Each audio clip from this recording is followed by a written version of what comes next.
प्राचीन जमाने में लोग चिरमी या गुंजे को हाथ में पकड़ के प्रार्थना करते थे। कहते हैं कि इसको हाथ में पकड़ने से हर इच्छा पूरी होती है। जिस जगह लोगों ने पुखराज पहन के वो काम नहीं करते और दुखी हुए हैं, या मानक या प्रवाल मोती या कोई भी रंग का पन्ना नीलम, ये जहां काम नहीं किया, उससे ज्यादा पावरफुल ये चिरमी लाल गुंजे को, पीले गुंजे को, ब्लू गुंजे को, हरे गुंजे को काम करते मैंने देखा है।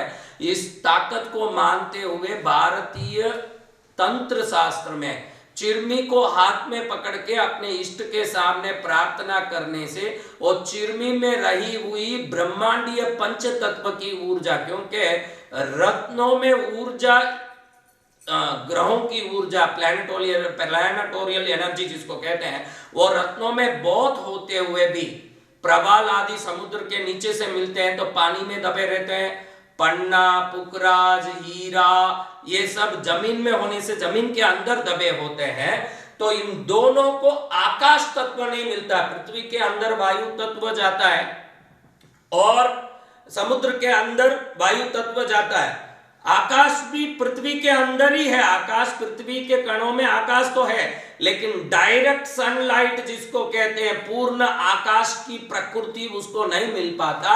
लेकिन चिरमी और गुंजे को जब उस पौधे को आप बढ़ाते हो तो पृथ्वी में उसके जड़ होने से पृथ्वी तत्व, और जल डाल के उसको बढ़ाने से जल तत्व, आकाश की ओर वो उठ के बढ़ता है इसलिए आकाश तत्व, वायु से वो खिलता है इसलिए वायु तत्व, उसकी ऊर्जा में वो बढ़ता है इसलिए अग्नि तत्व, पांचों तत्व होता है। और शास्त्र रत्नों से भी ज्यादा गुंजा को मानता है। रत्न तंत्र से भी ज्यादा गुंजा तंत्र बहुत बड़ा प्रसिद्ध रहा, समय पा करके वो लुप्त हो गया। लेकिन प्राचीन जमाने में लोग चिरमी या गुंजे को हाथ में पकड़ के प्रार्थना करते थे। कहते हैं कि इसको हाथ में पकड़ने से हर इच्छा पूरी होती है। आज भी कई मंदिरों में नमक, काली मिर्च, लाल मिर्च आदि चीजों को प्रार्थना के समय में लाख के कई मणों के हिसाब से, किलो के हिसाब से, जहां मंदिर का ध्वज स्तंभ होता है उस जगह पर डाला जाता है। और नमक को भी एनर्जी प्रोटेक्शन में और एनर्जी ग्रास्पिंग में सबसे पावरफुल वस्तु माना जाता है।